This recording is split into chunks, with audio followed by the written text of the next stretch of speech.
Hello friends, welcome to our channel sunshine pharma. तो finally friend, आज से हम स्टार्ट कर रहे हैं अपना बी फार्मेसी सेकंड सेमेस्टर। तो इसमें हम देखेंगे अपने जो है सब्जेक्ट वाइज। तो इसमें 4 सब्जेक्ट है फ्रेंड हमारे, biochemistry, human anatomy physiology second, और फ्रेंड्स हमारा पैथोफिजियोलॉजी, और एक हो रहा है हमारा जो है ऑर्गेनिक केमिस्ट्री। ठीक है, तो चलिए अब देख लेते हैं। हम जो है फर्स्ट अपना सब्जेक्ट स्टार्ट कर रहे हैं अपना बायोकेमिस्ट्री, क्योंकि इसका एग्ज़ाम जो है बहुत जल्द आने वाला है। ठीक है, सबसे पहला एग्ज़ाम जो है इसी का है। तो हमने इसीलिए इसके सारे के सारे जो मोस्ट इंपॉर्टेंट क्वेश्चन थे 2 मार्क्स के, वो हमने इसमें ले रखे हैं। ठीक है, जो हमारे मोस्ट इंपॉर्टेंट क्वेश्चन ये हैं फ्रेंड, जो 2 मार्क्स के हैं। ठीक है, जो बार बार जो है एक प्रीवियस पेपर में जो है पूछे जा रहे थे, वो सारे के सारे हमने इसमें ले लिए हैं। ठीक है, इसको हम जो है एक्सप्लेन करेंगे और अच्छे से समझने की कोशिश करेंगे कि एक्चुअली क्या से क्या, किस तरह से हमको लिखना है, किस तरह से अपना कॉपी में अच्छे से इसको मेंशन करना है, विद एग्जाम्पल के साथ कैसे इसको देखना है। ठीक है, तो चलिए अब सारी बातें हम वीडियो में जानेंगे। तो वीडियो जो है थोड़ा लेंथी हो सकती है फ्रेंड, बट जो है सारा कुछ आपको इस वीडियो में क्लियर होने वाला है। तो चलिए स्टार्ट करते हैं अपना। तो फ्रेंड्स, पहला क्वेश्चन है हमारा, right down the hormones involve in the regulation of blood glucose level. ठीक है, इसमें क्या पूछ रहा है, इसमें ये पूछ रहा है कि कौन कौन से हार्मोन्स, हमारे उन हार्मोन्स के बारे में लिखना है जो हमारे ब्लड ग्लूकोज लेवल को रेगुलेट करते हैं। ठीक है, तो चलिए इसको देखते हैं। पहले समझते हैं कि एक्चुअली ब्लड ग्लूकोज लेवल होता क्या है। ठीक है, तो फ्रेंड्स जैसे कि हमने क्या किया, हम जो है फूड इंटेक करते हैं अपनी बॉडी में। फूड जो है इंटेक हुआ, ठीक है, वो ब्रेक डाउन होता है किसकी फॉर्म में, ग्लूकोज की। फिर ग्लूकोज जो होता है एब्जॉर्ब हो जाता है इंटेस्टाइन के थ्रू ब्लड के अंदर। तो वही जो हमारा ग्लूकोज है, ठीक है, वो ग्लूकोज जो हमारा एब्जॉर्ब हो गया, ठीक है, ब्लड के अंदर, वही हमारा उसको बढ़ाता रहता है। ठीक है, ग्लूकोज लेवल को बढ़ाता रहता है और जो है घटाता रहता है। ठीक है, तो इसी को जो ग्लूकोज लेवल जो हमारा ब्लड में है, इसको जो रेगुलेट करते रहते हैं, ठीक है, कम बढ़ती करते रहते हैं, वो हार्मोन्स के बारे में पूछ रहा है। तो उसी को हम बता रहे हैं। ठीक है, तो फ्रेंड पहला क्या है, नॉर्मल ग्लूकोज लेवल हमारा जब क्या होता है, ठीक है, जब हम फास्टिंग में होते हैं, ठीक है, उस टाइम पे हमारा ग्लूकोज लेवल होता क्या है, तो ये होता है 70 से 110 mg पर डेसीलीटर। ठीक है, यानी कि 1 डेसीलीटर में 70 से 110 mg ग्लूकोज हमारा प्रेजेंट होता है। ठीक, ये हमारा नॉर्मल की बात चल रही है। ठीक है, अब क्या है, post prandial blood glucose level. ठीक है, जब हम फ्रेंड, इसका मतलब होता है जब हम खाना के बाद, ठीक है, जब हम फूड इंटेक कर लेते हैं, उसके 2 घंटे बाद हम ग्लूकोज को जब लेवल को चेक करते हैं, तब की बात है। ये वाली फास्टिंग की बात है, और ये हमारी तब की बात है जब हम जो है अपना फूड इंटेक कर चुके होते हैं। उसके 2 घंटे के बाद हम फिर चेक करते हैं ग्लूकोज को, ब्लड ग्लूकोज को। तो कितना होना चाहिए, 120 से 140 mg पर डेसीलीटर होना चाहिए। ठीक है, तो ये हमारा हो गई नॉर्मल की बात। और ये अगर चलिए फ्रेंड्स, अब देखते हैं क्या है। अब ग्लूकोज लेवल अगर इंक्रीज़ होता है, ठीक है, बढ़ता है फ्रॉम नॉर्मल वैल्यूज़ है। ठीक है, इसकी नॉर्मल वैल्यू कितनी थी, 70 से 110 mg। ठीक है, अगर इससे बढ़ता है, ठीक है, तो उस कंडीशन को बोलते हैं हम हाइपरग्लाइसीमिया। ठीक, उसको बोलते हैं हम हाइपरग्लाइसीमिया। अगर friend glucose level normal values है, ठीक है, नॉर्मल वैल्यू से अगर कम होता है, तो उसको बोलते हैं हाइपोग्लाइसीमिया, यानी कि हाइपर मतलब बढ़ना, हाइपो मतलब कम होना। ठीक है, तो फ्रेंड्स हमारा क्या है, इसके नॉर्मल वैल्यू के बीच में ही रहना चाहिए, इससे ना ही ऊपर हो और ना ही कम हो। ठीक है, तो हमें क्या है फ्रेंड, प्रॉब्लम क्रिएट हो सकती है। ठीक है, अगर इससे ऊपर गया या फिर नीचे गया तो फ्रेंड्स अब कुछ हार्मोन्स जो हैं इसको रेगुलेट करते हैं। ठीक है, इसको कम बढ़ती करते हैं। ठीक है, अगर ज़्यादा हो जाता है तो कम करते हैं, और कम हो जाता है तो उसको बढ़ाते हैं। ठीक है, तो उसी हार्मोन्स के बारे में ये पूछ रहा है। ठीक है, तो आपको अगर ये बस इतना लिख देना है। ठीक है, क्वेश्चन में रेगुलेट जो करते हैं friend, regulate of blood glucose generally done by endocrine hormones of the pancreas such as insulin, glucagon, somatostatin and amylin. ठीक है, फ्रेंड जो हमारा ब्लड ग्लूकोज लेवल है, वो जनरली एंडोक्राइन हार्मोन से रेगुलेट किया जाता है, जो हमारे पैनक्रियास से रिलीज होते हैं। ठीक है, कौन कौन से, इंसुलिन हो गया, ग्लूकागोन हो गया, सोमैटोस्टैटिन हो गया एंड एमाइलिन हो गया। ठीक है, अगर आप फ्रेंड फिर आप इतना भी बता देते हैं तो आपको 2 मार्क्स जो है मिल जाते हैं। ठीक है, आराम से। तो फ्रेंड्स हमारा जो ब्लड ग्लूकोज है, वो रेगुलेट किसके द्वारा किया जाता है, वो हमारे एंडोक्राइन हार्मोन्स होते हैं जो कि पैनक्रियास से रिलीज होते हैं। ठीक है, उसके द्वारा किया जाता है। ठीक है, जैसे insulin, glucagon, somatostatin and amylin. ठीक है, अब चलिए बात आती है, इसको देख लेते हैं पहले क्या होता है। ठीक है, अगर फ्रेंड्स अगर लो ब्लड ग्लूकोज लेवल हो जाता है, ठीक है, अगर लो हो जाता है, यानी कि हाइपोग्लाइसीमिया वाली कंडीशन हो जाती है, तो तब क्या होता है, तो फ्रेंड्स हमारा जब हाइपोग्लाइसीमिया हो जाता है हमारी बॉडी में, तो हमारा पैनक्रियास क्या करता है, हमारी अल्फा और बीटा 2 सेल होती हैं इसके अंदर। ठीक है, तो इसकी अल्फा सेल क्या करती है, ग्लूकागोन को रिलीज़ करती है। ठीक है, अब ग्लूकागोन रिलीज़ करती है तो होगा क्या, अब ये ग्लूकागोन क्या करता है फ्रेंड, ये करता है ग्लाइकोजिनोलाइसिस। ठीक है, यानी कि जो ग्लाइकोजन हमारी बॉडी में प्रेजेंट है, हमारे लीवर में प्रेजेंट है, ठीक है, स्टोर हुआ है ग्लूकोज। ठीक है, ग्लूकोज होता है ग्लाइकोजन की फॉर्म में स्टोर होता है फ्रेंड हमारे लीवर के अंदर और हमारी बॉडी में। ठीक है। तो इसको क्या करती है, लाइसिस करती है। इसका मतलब लाइसिस का मतलब होता है टूटना, ठीक है। ग्लाइकोजन मतलब ग्लाइकोजन जो है, ग्लाइकोजिनोलाइसिस मतलब होता है ग्लाइकोजन का लाइसिस यानी कि टूटना। तो क्या है, ग्लूकोज की फॉर्म में जो है टूट जाता है इनटू ब्लड के अंदर, ठीक है। और फ्रेंड क्या होता है उसके बाद, नॉर्मल ब्लड ग्लूकोज लेवल हो जाता है, ठीक है। उसके बाद क्या है, नॉर्मल ब्लड ग्लूकोज लेवल हो जाता है जो हमको चाहिए था, ठीक है। और फ्रेंड दूसरी कंडीशन आती है हाई ब्लड ग्लूकोज, ठीक है। जब हमारी बॉडी में, हमारे ब्लड में हाई ग्लूकोज लेवल हो जाता है तो फ्रेंड फिर क्या होता है, हमारी पैनक्रियास की जो बीटा सेल्स होती हैं वो क्या करती हैं, इंसुलिन को क्या करती हैं, रिलीज़ कराती हैं। जिससे होता क्या है कि इंसुलिन क्या करता है, जो हमारे फ्रेंड्स सेल्स के अंदर है, ठीक है, अपटेक है किसका, ग्लूकोज का, वो बढ़ा देता है, ठीक है। तो हमारा क्या है, जो हमारा ब्लड के अंदर ग्लूकोज था वो वहाँ से कहाँ चला जाता है, सेल्स के अंदर चला जाता है, ठीक है। हमारी सेल्स, हमारी बॉडी के अंदर चला जाता है और स्टोर हो जाता है, ठीक है। तो फ्रेंड ये क्या है, नॉर्मल ब्लड ग्लूकोज लेवल, ये क्या करती है, फिर से नॉर्मल हो जाता है। अगर बढ़ गया तो इसको कम हो जाता है और यहाँ से कम हो गया तो इसको बढ़ जाता है, ठीक है। तो आई होप आपको समझ आ गया होगा किस तरह से फ्रेंड हमारी बॉडी में ब्लड ग्लूकोज लेवल रेगुलेट होता है और कौन कौन से हार्मोन्स हमारे रेगुलेट करते हैं, ठीक है। अब चलिए बात आती है हमारी अगले क्वेश्चन की। फ्रेंड नेक्स्ट क्वेश्चन क्या कह रहा है, क्वेश्चन नंबर 2, डिफाइन ग्लाइकोजीनेसिस, ठीक है, एंड ग्लाइकोजिनोलाइसिस। इन दोनों वर्ड्स को, इसका मतलब क्या होता है, इन दोनों वर्ड्स को हमको जो है एक्सप्लेन करना है, डिफाइन करना है और इसको जो है बताना है, ठीक है। अब जैसे कि इसको समझो, ग्लाइकोजीनेसिस, ठीक है। तो ये दो वर्ड से मिलकर बना है, ठीक है, ग्लाइकोजन और इसिस। मतलब फ्रेंड क्या मतलब होता है इसका, ग्लाइकोजन का मतलब होता है फ्रेंड ग्लाइकोजन, ठीक है, जो ग्लूकोज से ग्लाइकोजन हो रहा है, ठीक है। इसिस का मतलब होता है किसी के बीच में फ्रेंड ये सफिक्स में अगर SIS लग जाता है, ठीक है, तो उसका मतलब क्या होता है, सिंथेसिस, उसका जो है सिंथेसिस हो रही है, ठीक है। तो इसमें फ्रेंड क्या होता है, ग्लाइकोजन की सिंथेसिस होती है, कहाँ से, ग्लूकोज से, ठीक है। तो ये क्या है friend, the process of anabolic synthesis. Anabolic मतलब फ्रेंड ये जो है मेटाबॉलिज्म में दो टाइप के होते हैं, एनाबॉलिक और एक होता है कैटाबॉलिक, ठीक है। एनाबॉलिक क्या होता है फ्रेंड, छोटे छोटे मॉलिक्यूल्स से मिलकर एक बड़ा पार्टिकल जो है बन जाता है, ठीक है। तो ये इसको बोलते हैं एनाबॉलिक, ठीक है। तो ये क्या है, एनाबॉलिक सिंथेसिस होती है ग्लाइकोजन की from the glucose is called glycogenesis, ठीक है, उसको ग्लाइकोजीनेसिस कह देते हैं, ठीक है। अब क्या है, जैसे कि हमारा क्या conversion of axis of glucose into glycogen, जो हमारा जो एक्सिस ऑफ ग्लूकोज था वो ग्लाइकोजन में कन्वर्ट हो जाता है, carried out by the liver के द्वारा cell within the help of insulin. ये करता कौन है, इंसुलिन इसको कराता है, ठीक है। मैंने बताया था कि इंसुलिन क्या करता है, जो हमारा ग्लूकोज है, ठीक है, ज़्यादा हो रहा है उसका अपटेक करा देता है सेल्स के अंदर, लीवर सेल्स के अंदर, और स्टोर्ड हो जाता है ग्लाइकोजन की फॉर्म में, ठीक है। अब आता है फ्रेंड बट दूसरा वर्ड आता है ग्लाइकोजिनोलाइसिस। ग्लाइकोजिनोलाइसिस का मतलब क्या होता है, ठीक है। अब इसमें क्या है, ग्लाइकोजन है, ठीक है, ग्लाइकोजन हो गया, एक वर्ड से समझ में आ गया हमें ग्लाइकोजन, हमें पता है कि ग्लाइकोजन क्या होता है, वो लाइसिस, ठीक है। अगर किसी के पीछे फ्रेंड सफिक्स में क्या लग जाए, लाइसिस लग जाए, तो इसका मतलब होता है फ्रेंड ब्रेक डाउन, ठीक है। उसका क्या हो रहा है, ब्रेक डाउन हो रहा है, टूट रहा है वो, ठीक है। अब क्या है, इसमें जो है ग्लाइकोजन जो है टूटता है, तो इसको बोलेंगे the process of break down of glycogen, ठीक है। ग्लाइकोजन की जो ब्रांचेज होती हैं, ठीक है, वो क्या है, टूट जाती हैं, ब्रेक डाउन हो जाता है उनका through catabolic reaction. Catabolic reaction का मतलब होता है फ्रेंड, अगर कोई बड़ा पार्टिकल है, ठीक है, वो रिएक्शन में, ये मेटाबॉलिज्म की ही रिएक्शन होती है, ठीक है। जैसे कैटाबॉलिज्म में क्या होता है, ये बड़ा पार्टिकल है, जैसे प्रोटीन होता है, प्रोटीन को टूट के अमाइनो एसिड में कन्वर्ट हो जाते हैं वो, ठीक है। अब फ्रेंड इसी तरह से क्या है, हमारे जो ग्लाइकोजन है वो बड़ा पार्टिकल है और ग्लूकोज जो है हमारे छोटे पार्टिकल है। तो ये कैटाबॉलिक रिएक्शन है, क्या कर दिए, ग्लूकोज फॉर्म कर देती है, इसका ग्लाइकोजिनोलाइसिस, ठीक है, इसको हम ग्लाइकोजिनोलाइसिस कह देते हैं, ठीक है। अब mostly carried out bye glycogen, यानी कि जो हमारा ग्लाइकोजन एंजाइम है, ठीक है, उसकी वजह से ये होता है, ठीक है। तो आई होप आपको इतना कुछ समझ आ गया होगा, दोनों वर्ड का मतलब जो है अच्छे से क्लियर हो गया होगा, ग्लाइकोजिनोलाइसिस क्या होता है और ग्लाइकोजिनेसिस क्या होता है, ठीक है। अब आप फ्रेंड देखते हैं अपना next question, question number 3। Question number 3 क्या है, define the condition and reason of God. God जो होती है एक डिसीज़ होती है, उसका रीज़न और उसका कंडीशन किस वजह से होती है वो हमको इसमें डिफाइन करना है, ठीक है। तो अब इसको समझते हैं अच्छे से। गॉड फ्रेंड क्या है, एक डिसीज़ है, ठीक है, is caused by condition known as hyperuricemia, ठीक है। यूरेसीमिया मतलब होता है फ्रेंड यूरिक एसिड, ठीक है। हाइपर का मतलब समझाया था मैंने, हाइपर का मतलब किसी भी चीज़ का बढ़ना, ठीक है। अब इसमें क्या होता है, हाइपर यूरेसीमिया यानी कि यूरिक एसिड जो है हमारी बॉडी के अंदर वो बढ़ जाता है, ठीक है। यूरिक एसिड जो है बढ़ जाता है, इंक्रीज़ हो जाता है, ठीक है। जिससे होता क्या है, this uric acid crystal accumulate in joints. Friend ये यूरिक एसिड जो है क्रिस्टल यानी कि सॉलिड की फॉर्म में होता है।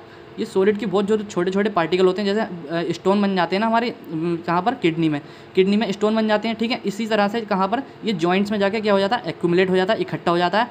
तो अब अगर फ्रेंड्स अब देखिए, अगर ये जॉइंट में जाके इकट्ठा होगा, एक्यूमुलेट होगा, ठीक है। जैसे कि समझो यहाँ पर ये क्या है, ये हमारे जॉइंट्स हैं, ठीक है, ये हमारे जॉइंट्स हैं, ये हमारी एक अलग बोन है और ये दूसरी बोन है, ठीक है, ये हमारी दो बोन्स हैं। तो अगर यहाँ पर जो एक्यूमुलेट होगा आगे, तो यहाँ पे इसके पार्टिकल जो है अगर एक्यूमुलेट होंगे तो हम इसको चलाएंगे, जॉइंट्स को चलाएंगे तो ये क्या है, इसको पेनिट्रेट करेंगे, दूसरी वाली बोन्स को हमें पेनिट्रेट करेंगे। इससे हमें क्या होगा, इन्फ्लामेशन होगा, हमें क्या होगा, इन्फ्लामेशन होगी, ठीक है। और सीवर पेन होगा, यानी कि बहुत सीवर टाइप का जो है पेन होगा, खतरनाक वाला पेन होने लगेगा हमारी जॉइंट्स में, ठीक है। इसको बोलते हैं हम जॉइंट्स पेन, ठीक है। ये अर्थराइट्स बोलते हैं ना, अर्थराइट्स वो हो जाती है, ठीक है। तो जनरली इसकी वजह से होता है किसकी, यूरिक एसिड के क्रिस्टल जो है तो होते हैं वहाँ पर जो है इकट्ठा होने स्टार्ट हो जाते हैं, और जिससे होता क्या है कि जो ये क्रिस्टल हैं पेनिट्रेट करते हैं हमारी बोन्स को, जिससे हमारा इन्फ्लामेशन होता है और जो है सीवर पेन कोज होने लगता है, ठीक। तो आई होप आपको गॉट डिसीज़ अच्छे से क्लियर हो गई होगी। तो चलिए अब अपना नेक्स्ट क्वेश्चन देखते हैं। अब देखते हैं हमारा क्वेश्चन नंबर 4 क्या कह रहा है, ठीक है। Define essential and non essential amino acids, ठीक है। जो हमारे इसेंशियल और नॉन इसेंशियल अमाइनो एसिड्स हैं उनके बारे में हमको डिफ़ाइन करना है, बताना है, ठीक। तो चलिए देख लेते हैं।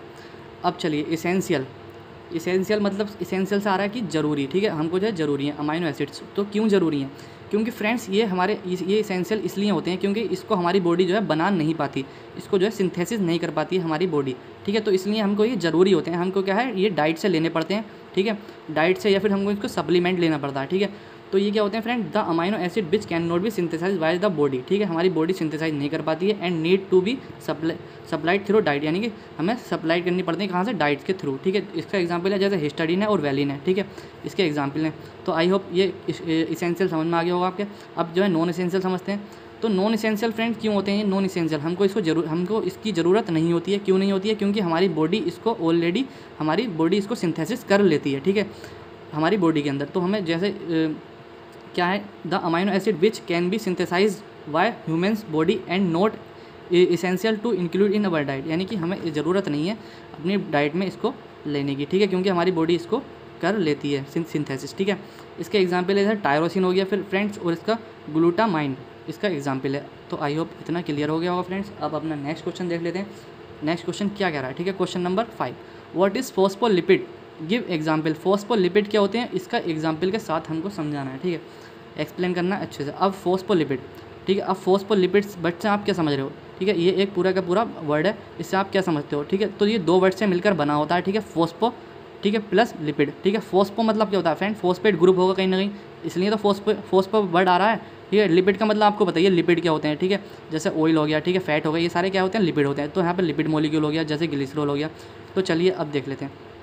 तो फ्रेंड्स फॉस्फोलिपिड्स जो होते हैं is a type of lipid molecule होते हैं that is main component of the cell membrane, यानी कि हमारी सेल मेम्ब्रेन का जो है मेन कंपोनेंट होते हैं ये, और इसी से जो है हमारी सेल मेम्ब्रेन जो है बनी होती है फॉस्फोलिपिड्स है, ठीक है। जैसे इसका एग्जांपल है फैट्स हो गया, बैक्स हो गए, और सम वाइटामिन, यानी कि कुछ विटामिन जो होते हैं फैट सोल्यूबल विटामिन होते हैं ना, वो हमारे फॉस्फोलिपिड्स में आते हैं, ठीक है। जैसे हमारी फ्रेंड ये सेल मेम्ब्रेन है, ये हमारा एक्स्ट्रा सेलुलर और ये हमारा इंट्रा सेलुलर। तो ये हमारी जो है सेल मेम्ब्रेन जो होती है हमारी फॉस्फोलिपिड की बनी होती है फ्रेंड्स, ये हमारी इसकी फॉस्फोलिपिड्स की बनी होती है। तो आई होप आपको फॉस्फोलिपिड क्लियर हो गया होगा। तो अब अपना नेक्स्ट क्वेश्चन देखते हैं फ्रेंड्स। अब question number 6, what is oxidative phosphorylation, ठीक है। ऑक्सीडेटिव फॉस्फोराइलेशन क्या होता है उसको हमको डिफाइन करना है। तो फ्रेंड्स फॉस्फोराइलेशन इस वर्ड से समझो आप। फॉस्फोराइलेशन का मतलब होता है कि अगर फ्रेंड्स एक वर्ड होता है फॉस्फोराइलेशन और दूसरा वर्ड होता है डीफॉस्फोराइलेशन, ठीक है। फॉस्फोराइलेशन का मतलब क्या होता है, यानी कि कहीं पर हमारा फॉस्फेट ग्रुप ऐड हो रहा है, ठीक है, फॉस्फेट ग्रुप ऐड हो रहा है। और डीफॉस्फोराइलेशन का मतलब होता है फ्रेंड जो फॉस्फेट ग्रुप है उसको वहाँ से निकल रहा है, ठीक है, यानी कि डी मतलब निकल रहा है वहाँ से, ठीक। अब जैसे क्या है, ये cellular process that harness the reduction of oxygen to generate high energy phosphate bond in the formation of adenosine triphosphate. Friends अब मैं आपको अच्छे से समझाता हूँ एक्चुअली होता क्या है। जैसे कि ये क्या है AMP, यानी कि एडिनोसिन मोनोफॉस्फेट, यानी कि मोनो का मतलब है क्या है एक फॉस्फेट ग्रुप, ठीक है। तो एनर्जी कम होगी, अगर इसको हम एक फॉस्फेट दे दें, ठीक है, तो क्या बन जाएगा ADP बन जाएगा, यानी कि एडिनोसिन डाइफॉस्फेट, यानी कि 2 फॉस्फेट ग्रुप बन जाएंगे, यानी कि इसकी एनर्जी बढ़ जाएगी थोड़ी सी। फिर फ्रेंड्स क्या करेंगे, ADP जो होगा हमारा उसको हम एक फॉस्फेट ग्रुप और दे दें तो क्या बन जाएगा हमारा ATP बन जाएगा, यानी कि एडिनोसिन ट्राइफॉस्फेट। तो इसका मतलब क्या होता है फ्रेंड्स, सीधा मतलब इसका ये है कि हमारा फॉस्फेट ग्रुप जो है किसी में ऐड हो रहा है, ठीक है, इसका मतलब ऐड हो रहा है, ठीक है, और उसकी पावर जो है बढ़ती रहती है, ठीक है। तो हमारा जो है हाई एनर्जी फॉस्फेट बॉन्ड बनते हैं, जिससे हमारा जो है ATP वगैरह, या फिर इसका अगर ये घटते हैं तो इसका मतलब होता है डीफॉस्फोराइलेशन, ठीक है। और अगर ये फॉस्फेट ग्रुप जो है ऐड अप होते हैं तो इसका मतलब होता है फॉस्फोराइलेशन। आई होप आपको फॉस्फोराइलेशन क्लियर हो गया होगा। तो अब अपना नेक्स्ट क्वेश्चन देखते हैं। Friends question number 7, what is allosteric site inhibition. Allosteric inhibition क्या होता है, ठीक है। तो इसको अच्छे से समझने की कोशिश करेंगे फ्रेंड पहले इसको समझते हैं कि एक्चुअली में ये होती क्या है, एलोस्टेरिक इनहिबिशन होता क्या है इसको। जैसे कि हमारा ये एंजाइम है, ठीक है। एंजाइम के पास दो साइड होती हैं, एक साइड होती है हमारी एक्टिव साइड और एक होती है हमारी allosteric side. Friend active side पे क्या होता है, हमारा सब्सट्रैक्ट आकर बाइंड होता है और अपना एक्शन देता है, ठीक है। ये हमारा एंजाइम है पूरा का पूरा। यहाँ पे क्या है, ये जो है हमारी एक्टिव साइड है और यहाँ पर क्या है हमारा कोई भी सब्सट्रैक्ट आएगा, बाइंड होगा और अपना एक्शन शो करेगा, ठीक है। और ये होती है एलोस्टेरिक साइड, ये हमारी पीछे होती है, ठीक है। ये फ्रेंड क्या होते हैं, ये एक्चुअली अगर यहाँ पे कोई एलोस्टेरिक इनहिबिटर अगर बाइंड हो जाता है तो इसको पूरे के पूरे एंजाइम को क्या कर देता है, इनहिबिट कर देता है वो, ठीक है। इसकी अगर यहाँ पे कितने भी आके सब्सट्रैक्ट बाइंड होंगे तो कोई भी एक्टिविटी शो नहीं करेगा, ये इनएक्टिव हो जाएगा ये, ठीक है। तो क्या कर देगा, ये एलोस्टेरिक इनहिबिटर इसको बोल देते हैं, ठीक है। एलोस्टेरिक इनहिबिटर यहाँ पर बाइंड होगा एलोस्टेरिक साइड पर और इस एंजाइम को क्या करेगा, इनहिबिट कर देगा, ठीक है। तो इसको अब समझते हैं लैंग्वेज में किस तरह से हम इसको लिखेंगे वहाँ पर एग्जाम में। तो फ्रेंड क्वेश्चन नंबर आंसर है इसका, जैसे कि एलोस्टेरिक इनहिबिशन, ठीक है। When A molecule stop the activity of enzyme, ठीक है। क्या कर देता है, स्टॉप हो जाती है एक्टिविटी एंजाइम की बाय एंटरिंग या फिर बाइंडिंग विद सेकेंडरी साइड, यानी कि जो सेकेंडरी साइड है उसकी कौन सी, एलोस्टेरिक साइड है, ठीक है। इस कॉल्ड एलोस्टेरिक इनहिबिशन, ठीक है। उसको हम बोल देते हैं एलोस्टेरिक इनहिबिशन। तो आई होप आपको इतना क्लियर हो गया होगा फ्रेंड्स। चलिए अब अपना नेक्स्ट क्वेश्चन देखते हैं। चलिए फ्रेंड्स अब बात आती है हमारे क्वेश्चन नंबर 8 की, ठीक है। तो चलिए देखते हैं, व्हाट इज़ हाइपर बिलीरुबिनीमिया, ठीक है। हाइपर बिलीरुबिनीमिया क्या होता है, इसको हमको बताना है, ठीक है। इसको हमको देखना है कि एक्चुअल में ये होती क्या है, ठीक है। यानी हाइपर बढ़ा रहा है, ठीक है। तो इससे आप समझ रहे होगे कि कुछ इंक्रीज़ हो रहा है, ठीक है। क्या इंक्रीज़ हो रहा है, बिलीरुबिन, ठीक है। बिलीरुबिन एक सब्सटेंस होता है, ठीक है। वो क्या हो रहा है, इंक्रीज़ हो रहा है, ठीक है। उसको अब समझते हैं लैंग्वेज में किस तरह से लिखेंगे, ठीक है। अब क्या है फ्रेंड्स, ये कंडीशन होती है, ठीक है। Is a condition in which there is too much bilirubin, ठीक है, इन बॉडी ब्लड, ठीक है। यानी कि ये ज़्यादा, यानी कि मैंने बताया ना कि हाइपर हो रही है, यानी कि बिलीरुबिन जो है ज़्यादा हो रहा है, ठीक है। टू मच हो रहा है, ठीक है, बहुत ज़्यादा हो रहा है हमारी बॉडी के अंदर, तो ये कंडीशन होती है, ठीक है। अब ये बिलीरुबिन होता क्या है, तो वैन फ्रेंड ये क्या है, वैन आरबीसीज ब्रेक डाउन, जब आरबीसी जो टूटती है ना तो ये substance called bilirubin is form, ठीक है। बिलीरुबिन जो है फॉर्म होता है वहाँ पर, ठीक है, जब हमारी आरबीसीज टूटती हैं, ठीक है। तो जैसे कि अब क्या है, ये बिलीरुबिन ये ऑरेंज और येलो पिगमेंट होता है, ठीक है, जो फॉर्म हो जाता है इन द लीवर के अंदर by the break down of haemoglobin and ठीक है। और कहाँ से, एक्सक्रीट इन बाइल, यानी कि हमारे बाइल में जो है एक्सक्रीट हो जाता है। बाइल का फॉर्मेशन जनरली करता है बिलीरुबिन जो होता है हमारा, ठीक है। क्या है, ऑरेंज और येलो पिगमेंट होता है। फ्रेंड आपने सुना होगा पीलिया, ठीक है। जो पीलिया वाली कंडीशन होती है ना वो यही होती है। तो जब हमारा बिलीरुबिन जो है हमारी ब्लड में ज़्यादा हो जाता है तो हमें जो है पीलिया, हमारा जो ब्लड है वो कैसा हो जाता है, ऑरेंज येलो टाइप का हो जाता है, जिससे हमें पीलिया वाली कंडीशन हो जाती है, ठीक है। तो आई होप आपको क्लियर हो गया होगा, ये पीलिया वाली कंडीशन है, जैसे जिसको हम जॉन्डिस भी बोलते हैं, ठीक है फ्रेंड। जैसे हम जॉन्डिस को इसको बोलते हैं, व्हाट इज़ जॉन्डिस, तो इसका भी यही आंसर होगा, ठीक है। आप अगर ये पूछेगा या फिर ये पूछता है तो दोनों में एक ही है, इसका जॉन्डिस भी और बिलीरुबिनीमिया, ठीक है, हाइपर, तो इसको भी आप वही लिख कर आना है। अब नेक्स्ट की बात आती है question number 10, vitamin D. Friend जो हमारा विटामिन डी है उसको डिफ़ाइन करना है, तो विटामिन डी होता क्या है, ठीक। तो चलिए फ्रेंड इसको हम दूसरा नाम से जानते हैं कैल्सीफेरॉल, ठीक है, कैल्सीफेरॉल के नाम से जानते हैं इसको। फ्रेंड जनरली बेसिकली है क्या, ये जो हमारा फैट सोल्यूबल विटामिन है, ठीक है, जो हमारा लीवर में और फिश ऑयल में प्रेजेंट होता है, ठीक है। एसेंशियल होता है किसके लिए, for the absorption of calcium. जैसे हमारी बॉडी में फ्रेंड हमने कैल्शियम वाला फूड खाया, कैल्शियम वाला फूड हम खाते हैं तो हमारा जो बॉडी में जो एब्जॉर्प्शन कराता है तो ये तो हमारा विटामिन डी ही कराता है, इसका कैल्शियम का। क्या करता है एक्चुअली, इसका वर्क क्या है, प्रिवेंट करता है रैकेट्स, ठीक है। एक डिसीज़ हो जाती है रैकेट्स, यानी कि हड्डियों, मतलब इसमें जो है बोन्स जो होती है हमारी क्या होती हैं, वीक हो जाती हैं, कमज़ोर होती हैं, चिल्ड्रन के अंदर होती है जनरली, ठीक है। उसको क्या करता है, उससे बचाता है हमको, ठीक है, प्रिवेंट करता है रैकेट से। और फ्रेंड क्या करता है, एंड ओस्टियोमेलेसिया, ठीक है, ओस्टियोमेलेसिया इन एडल्ट, ठीक है। ओस्टियोमेलेसिया एक यह बोन डिसीज़ है, यानी कि ये भी एक हड्डियों वाली डिसीज़ है, तो जो एडल्ट में हो जाती है, इससे भी क्या करता है, विटामिन डी बचाता है। जनरली क्या है फ्रेंड, ये कैल्शियम का एब्जॉर्प्शन कराता है हमारी बॉडी में, और मतलब कैल्शियम ही है समझ लो एक तरह से। फ्रेंड्स अब बात आती है क्वेश्चन नंबर 11 की, डिफाइन कोलेस्ट्रॉल, ठीक है। कोलेस्ट्रॉल क्या होता है उसको हमें डिफाइन करना है। तो फ्रेंड्स अब बात आती है, जैसे कोलेस्ट्रॉल क्या है, आपको पता ही है कोलेस्ट्रॉल बताते हैं कि इसमें ज़्यादा कोलेस्ट्रॉल है, ये मत खाओ, ठीक है, इसमें ज़्यादा कोलेस्ट्रॉल है, ठीक है। तो अब देखते हैं कि एक्चुअली कोलेस्ट्रॉल होता क्या है। तो फ्रेंड्स कोलेस्ट्रॉल हमारा जो है एक और फैट लाइक सब्सटेंस होता है, ठीक है, जैसे कि that found in all cells in the body, यानी कि हमारी बॉडी के अंदर जो फॉस्फोलिपिड अंदर जो होते हैं ना, उसके अंदर भी ये जो है कोलेस्ट्रॉल प्रेजेंट होता है, ठीक है फ्रेंड। बैक्सी टाइप और जो हमारा फैट की तरह होता है, ठीक है, फैट यानी कि देखा होगा आपने ऑयल वगैरह जो होते हैं उसमें बहुत ज़्यादा होता है। कोलेस्ट्रॉल सिंथेसाइज फ्रेंड ये हमारा अच्छा भी होता है, और हमारा जो है अगर ज़्यादा एक्सेस में हो जाता है तो हमारे लिए दिक्कत भी क्रिएट कर सकता है, क्योंकि ये हमारा अगर ज़्यादा हो जाता है तो हमारी जो वेसल्स होती हैं, ब्लड वेसल्स होती हैं, उनके अंदर जो होता है एक्यूमुलेट होना स्टार्ट हो जाता है, जिसकी वजह से हमारी वेसल्स जो होती हैं वो पतली हो जाती हैं, यानी कि डायलेट हो जाती हैं, और हमारा बीपी हाई हो जाता है, ठीक। तो हमारी बीपी हाई वाली कंडीशन यानी कि जो डिसीज़ हो जाती है इसकी वजह से। तो ये फ्रेंड अच्छा किस लिए होता है, क्योंकि ये क्या करता है, सिंथेसाइज करता है स्टेरॉइड्स को, हार्मोन्स को, विटामिन डी को एंड बाइल एसिड को। जो बाइल एसिड करता क्या है, बाइल एसिड हमारा डाइजेशन ऑफ फूड में बहुत ज़्यादा हेल्पफुल होता है, ठीक है। तो फ्रेंड ठीक है, इसके हेल्पफुल भी है, और हमारा ये खतरनाक भी हो सकता है अगर ज़्यादा हो गया। अब बात आती है क्वेश्चन नंबर 12 की, डिफाइन को एंजाइम। को एंजाइम को डिफाइन करना है, को एंजाइम क्या होता है। तो फ्रेंड्स को एंजाइम, तो ये जो होते हैं, एक तो हमारा फ्रेंड एंजाइम में 2 पार्ट होते हैं, एक होता है एंजाइम और एक होता है को एंजाइम। को एंजाइम मतलब ये सपोर्टिंग एंजाइम होते हैं। एक्चुअल वर्क जो होता है किसका होता है, एंजाइम का होता है, पर ये क्या करते हैं, सपोर्ट करते हैं उनको एंजाइम को, ठीक है। जैसे कि क्या होते हैं, ये नॉन प्रोटीन सब्सटेंस होते हैं, ऑर्गेनिक होते हैं, लो मोलिकुलर वेट होता है इनका, और विटामिन ड्राइव्ड होते हैं, यानी कि विटामिन से मिलते हैं हमको। सब्सटेंस एसोसिएटेड विद एंजाइम, यानी कि फ्रेंड जो एंजाइम है, एक्चुअल एंजाइम है, उसके साथ एसोसिएटेड होते हैं, ठीक है।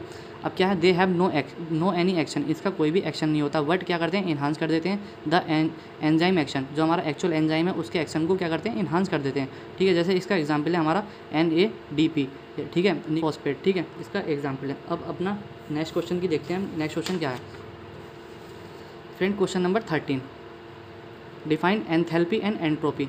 एंथैल्पी और एंट्रोपी क्या है उसको हमको डिफाइन करना है, ठीक है, चलिए देख लेते हैं। अब फ्रेंड्स क्या है, पहले समझो एक्चुअल में इसको जानने से पहले समझते हैं। अगर कोई भी फ्रेंड केमिकल रिएक्शन होती है, ठीक है, उसमें क्या होती है, या तो हीट हमारी क्या होगी, रिलीज़ होगी, या फिर हमारी हीट जो है एब्जॉर्ब होती है, ठीक है। इतना तो आपको पता होगा, या तो हमारी हीट जो है निकलेगी, या फिर हमारी हीट को एब्जॉर्ब होगा, ठीक है। अगर निकलती है तो उसको बोल देते हैं एक्जोथर्मिक, और अगर एब्जॉर्ब होती है तो उसको बोल देते हैं एंडोथर्मिक, ठीक है, इतना पता है, ठीक है। अब एंथैल्पी देखते हैं, एंथैल्पी क्या होती है, इसको हम डेल्टा H से डोनेट कर देते हैं। तो फ्रेंड जनरली अब देखते हैं एंथैल्पी क्या है, is A measure of change in heat content of the reactant, ठीक है, कंपेयर टू द प्रोडक्ट। अब फ्रेंड जैसे कि अब रिएक्टेंट में क्या होता है, ए होता है, रिएक्टेंट 2 होते हैं ना, ए होता है और बी होता है, और हमारा क्या बनता है, ए बी प्रोडक्ट बनता है, ठीक है। अब इसकी एनर्जी अपनी अलग होगी, इसकी अलग होगी, और जो प्रोडक्ट बनेगा वो अलग एनर्जी का होगा, ठीक है, इतना तो पता ही है आपको। तो फ्रेंड्स बस इसमें यही देखना होता है कि जो हमारी रिएक्टेंट की एनर्जी है और हमारी जो प्रोडक्ट की एनर्जी है, इसमें क्या चेंज आया, इसके अंदर जो चेंज क्या आया, यानी कि कितना गेन हुआ, कितना लॉस हुआ, वही हमें देखना होता है, ठीक है। तो क्या है, गेन एंड लॉस, यही मेज़र करना होता है हमको, gain and loss of heat content during chemical reaction, यानी कि कितना गेन कितना लॉस हुआ केमिकल रिएक्शन के दौरान, ठीक है, उसी को हम क्या करते हैं, मेज़र करते हैं। तो इसी को हम एंथैल्पी बोल देते हैं। आई होप क्लियर है एंथैल्पी। अब एंट्रोपी की बात आती है, तो एंट्रोपी फ्रेंड क्या है, generally entropy is defined as the measure of randomness of और डिसऑर्डर ऑफ ए सिस्टम, ठीक है। यानी कि कोई भी फ्रेंड्स क्या होता है, जैसे कि कोई स्पॉन्टेनियस प्रोसेस होते हैं जिसको ज़्यादा एफर्ट लगाने की ज़रूरत नहीं है, वो खुद से ही हो जाते हैं, ठीक है। तो वो रैंडम प्रोसेस होते हैं, ठीक है। रैंडम उसमें कितनी एनर्जी हमारी यूज़ हो रही है, ठीक है, उस रैंडमनेस में, ठीक है, उसी को हम जो मेज़र करते हैं वो एंट्रोपी में मेज़र करते हैं, ठीक है। आई होप आपको क्लियर है फ्रेंड्स। अब बात आती है क्वेश्चन नंबर 14 की, डिफाइन HMP शंट। इसको क्या होता है, इसको देखते हैं, ठीक है। तो चलिए फ्रेंड, HMP शंट जो है क्या है, ये it is an alternative pathway to glycolysis, यानी कि ग्लाइकोलाइसिस एक पाथवे होता है फ्रेंड, उसका क्या होता है, ये अल्टरनेटिव होता है, ठीक है। तो एक्चुअली होता क्यों है ये, ठीक है, and is use to produce, क्या ये मतलब इसको इस्तेमाल करते हैं क्या प्रोड्यूस करने के लिए, राइबोस 5-फॉस्फेट and nicotinamide adenine dinucleotide phosphate, यानी कि NADPH को क्या करने के लिए, प्रोड्यूस करने के लिए, ठीक। तो अब चलिए देख लेते हैं अब अपना next question number 15, define genetic code with example, ठीक है। एग्जाम्पल के साथ हमको क्या बताने, जेनेटिक कोड बताने कि होते क्या हैं। तो फ्रेंड्स आपको पता ही है जेनेटिक कोड में होता क्या है, जो उसमें जो होते हैं इंस्ट्रक्शन होते हैं, ठीक है, हर बंदे का अलग अलग होता है। उसमें इंस्ट्रक्शन क्या दिए होते हैं कि हम उसको किस तरह से हमारी प्रोटीन को सिंथेसाइज करना है, ठीक है, वो इसके अंदर इंस्ट्रक्शन होते हैं। जैसे कि कौन सा होता है हमारा, एडेनिन होता है, साइटोसिन होता है, ग्वानिन होता है और थायमिन होता है, ठीक है। तो ये हमारे क्या है, बेस पेयर भी होते हैं जो नाइट्रोजन बेस होते हैं, जो हमारे DNA में होते हैं, RNA में होते हैं, ठीक है। अब क्या है, the instruction contain in gene, ठीक है, जो हमारे इंस्ट्रक्शन कंटेन होते हैं जीन के अंदर, ठीक है, that tell a cell how to make या फिर सिंथेसाइज ए स्पेसिफिक प्रोटीन, क्या करते हैं, यानी कि ये जो होते हैं बताते हैं कि सेल्स को किस तरह से क्या करना है, प्रोटीन को सिंथेसाइज करना है। तो जनरली वही हमारे जेनेटिक कोड होते हैं। इसका एग्जांपल हम इसमें ये हैं एडेनिन, साइटोसिन, ग्वानिन और थायमिडिन, ठीक है। आई होप इतना क्लियर है। तो अब अपना नेक्स्ट क्वेश्चन देखते हैं अपना question number 16, define the term transamination, ठीक है, give an example. Transamination क्या होता है, ठीक है, तो चलिए अब देखते हैं ट्रांस अमीनेशन। तो ट्रांस का मतलब होता है फ्रेंड, अब ये इस वर्ड से समझ रहे होगे आपकी, ट्रांस से मतलब एक्चुअली में दो वर्ड से जो है मिलकर बना है ट्रांस और अमीनेशन, ठीक है। ट्रांस का मतलब होता है ट्रांसफ़र, ठीक है, इधर से इधर को ट्रांसफ़र होना किसी भी चीज़ का। अमीनेशन यानी कि अमाइन ग्रुप का, यानी इसमें होता क्या है, ट्रांसफ़र होता है किसका, अमाइन ग्रुप का जो है ट्रांसफ़र होता रहता है, ठीक है। तो ट्रांस अमीनेशन जो होता है हमारी रिवर्सिबल रिएक्शन होती है, यानी कि ये रिवर्सिबल होती है, ठीक है, इधर से इधर वापस आ सकती है, ठीक है। अब क्या होता है, जो अल्फ़ा अमीनो ग्रुप होता है, ठीक है, अल्फ़ा अमीनो ग्रुप होता है किसका, अमीनो एसिड का।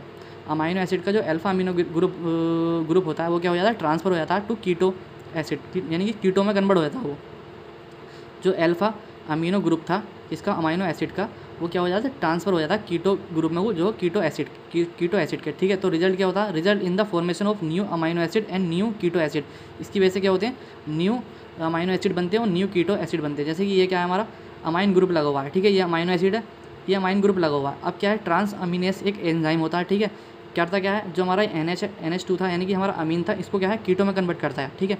अब फिर क्या होता है, ये रिवर्सेबल होती है, इधर से कीटो में कन्वर्ट हो गया, फिर कीटो से किस में कन्वर्ट हो जाता है, NH2 में। तो इससे होता है, इससे हमारी ये हेल्पफुल क्यों है, इससे एक्चुअली होता क्या है, अमीनो एसिड बन जाते हैं, ठीक है, अमीनो एसिड से कीटो एसिड बन जाते हैं, ठीक है, इससे ये होता है, ठीक है। जैसे कि हमारे ग्लूटामेट है, ट्रांस अमीनेस एंजाइम डाला तो अल्फ़ा कीटो ग्लूटोरेट बन जाएगा, ठीक है। तो ये एक्चुअली में ये होता है। आप आई होप आपको क्लियर है इतना। अब नेक्स्ट क्वेश्चन की बात आती है,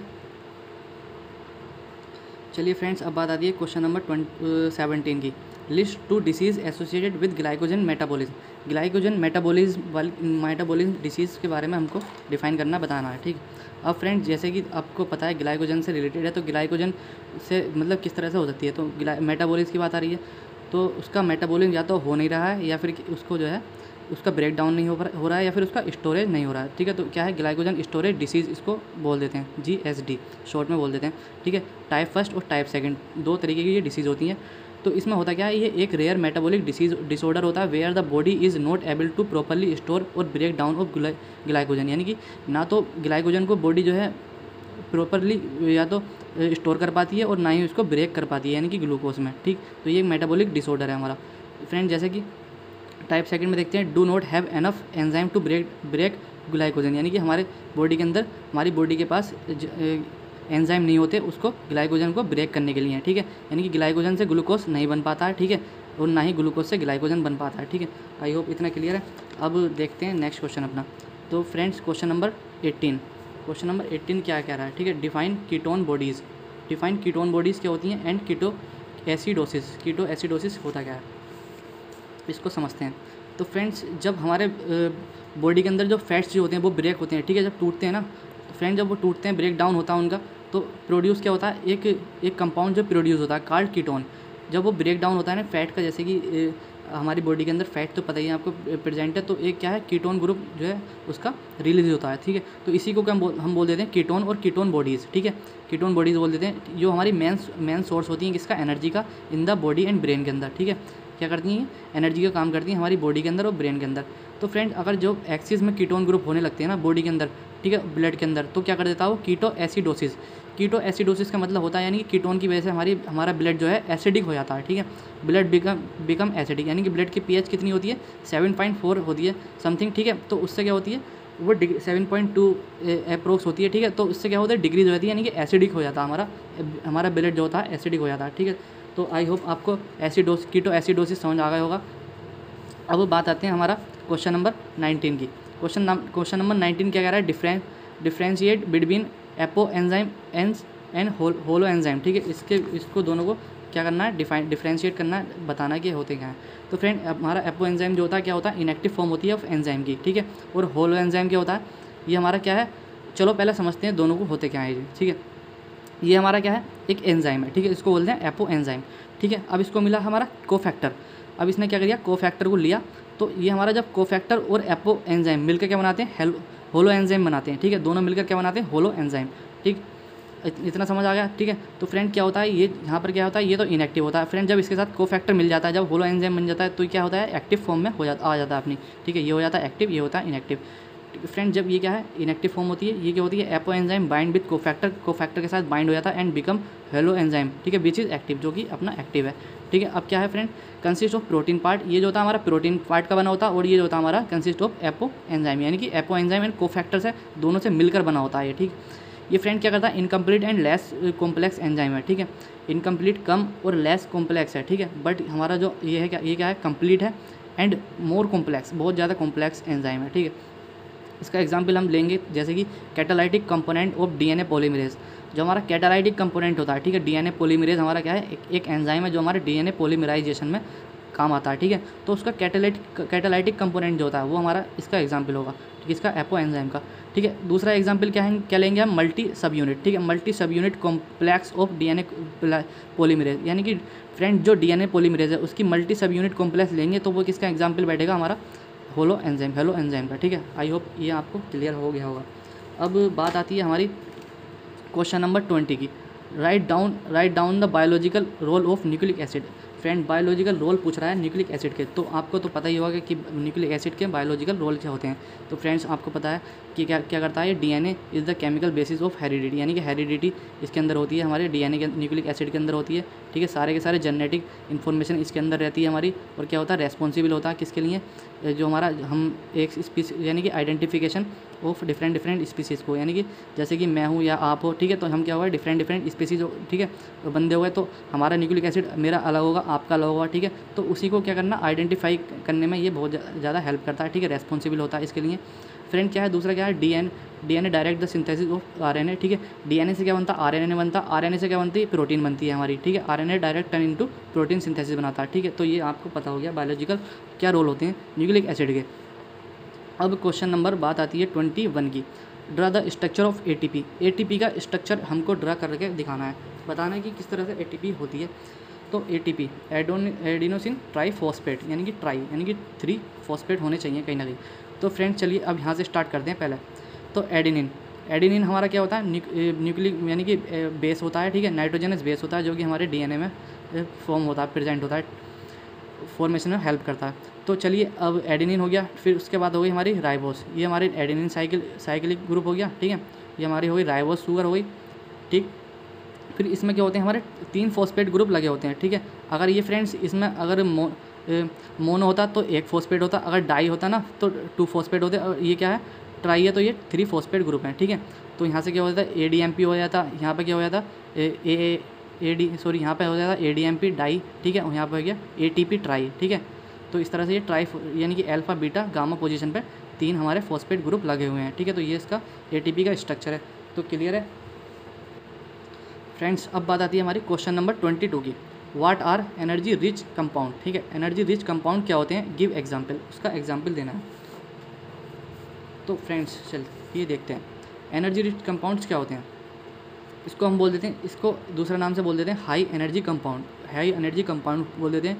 यानी कि क्या है, कंपाउंड इन बायोलॉजिकल सिस्टम, यानी कि हमारी बायोलॉजी बॉडी के अंदर ये कंपाउंड होते हैं जो कि क्या करते हैं, हाइड्रोलाइज होने पर यानी कि वाटर की प्रेजेंट में आने पर टूट जाते हैं और क्या करते हैं, ईल्ड यानी कि हमें प्रोड्यूस करते हैं फ्री एनर्जी देते हैं हमें, ठीक है, जो कि बराबर होती है इक्वल टू और ग्रेटर दैन, यानी कि बराबर होती है फिर ज़्यादा होती है किससे, ATP से। ATP क्या है, एक एनर्जी के फॉर्म है, ठीक है, या तो इससे ज़्यादा होगी या फिर इसके बराबर होगी, ठीक है। तो क्या है, जैसे कि एग्जांपल है हमारा डेल्टा G, तो ये क्या है, हमारी फ्री एनर्जी है, यानी कि -7.3 kcal पर मोल, यानी कि माइनस निगेटिव साइन क्या शो कर रहा है इसमें, ये प्रोसेस जो है एक्सोथर्मिक है, यानी कि हमारी हीट जो है निकल रही है, ठीक है। तो फ्रेंड ये कुछ कंपाउंड होते हैं, इनको हम फ्री एनर्जी बोल देते हैं, ठीक, जैसे कि हमारा फॉस्फो एनहाइड्राइड हो गया, ठीक है, एसाइल फॉस्फेट हो गया, ETC। तो क्लियर है फ्रेंड्स। अब बात आती है अपने नेक्स्ट क्वेश्चन की, question number 23, write down the synthesis of 5-HT from tryptophan, ठीक है, ट्रेप्टोफैन से हम 5-HT कैसे बनाएं, उसका सिंथेसिस के बारे में हमको बताना है, ठीक है। तो अब चलिए पहले 5-HT के बारे में समझते हैं कि होता क्या है।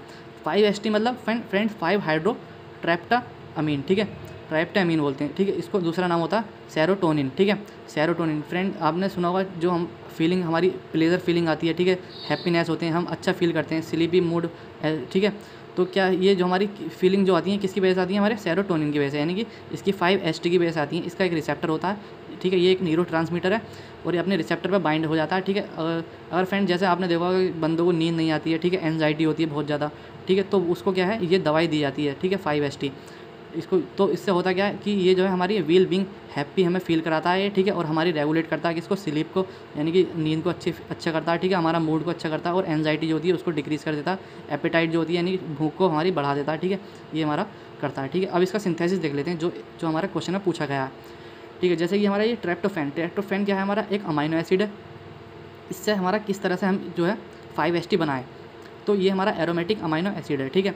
अब फ्रेंड ये जो हमारा देखो NH2 ग्रुप लगा हुआ है यहाँ पे, ये COOH, तो हम एक एंजाइम डालेंगे इसमें, एंजाइम होगा हमारा ये हमारा TPH यानी कि ट्रिप्टोफैन हाइड्रोलेस एंजाइम डालेंगे। इसकी वजह से क्या होगा, जो हमारा 5 जो पोजीशन है, ठीक है, बेंजीन के ऊपर जो 5 पोजीशन है वहाँ पर क्या है OH ग्रुप आ जाएगा, ठीक है।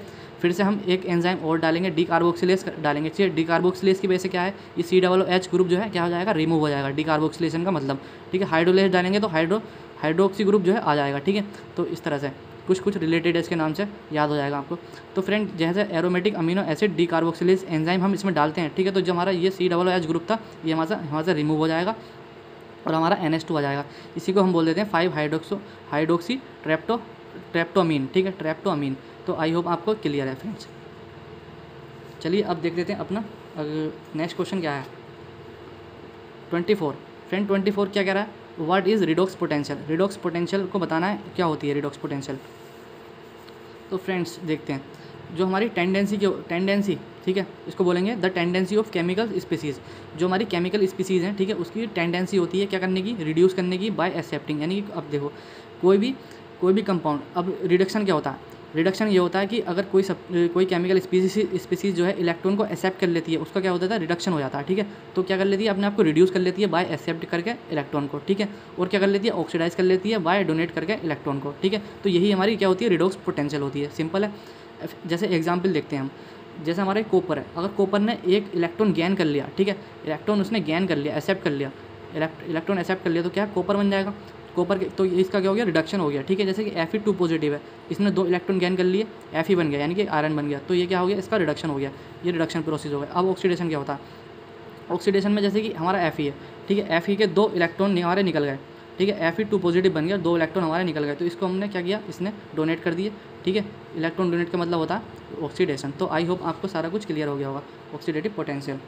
अब क्वेश्चन नंबर 25 की देखते हैं क्या है फ्रेंड। क्वेश्चन नंबर 25 है, what are the full form of NADH, ठीक है, ATP, TPP और UDP और UTP, ठीक है, NADP है। तो इसकी सारी की फुल फॉर्म आपको जो है लिखनी है, जो है प्लीज़ आप जो है इसको खुद से करो, ठीक है। जैसे कि निकोटिनामाइड एडिनोसिन डाइफॉस्फेट है, इसका है एडिनोसिन ट्राइफॉस्फेट, ठीक है, इसकी, ठीक है, UDP यानी कि यूरिडीन डाइफॉस्फेट हो गया, UTP यूरिडीन ट्राइफॉस्फेट हो गया, ठीक है, NADPH, इसकी सारी की फुल फॉर्म जो है आपको लिखनी है। तो चलिए आपको ये खुद से करना है। तो अब मिलते हैं ऐसी नई वीडियो में, तब तक के लिए friend take care, bye bye.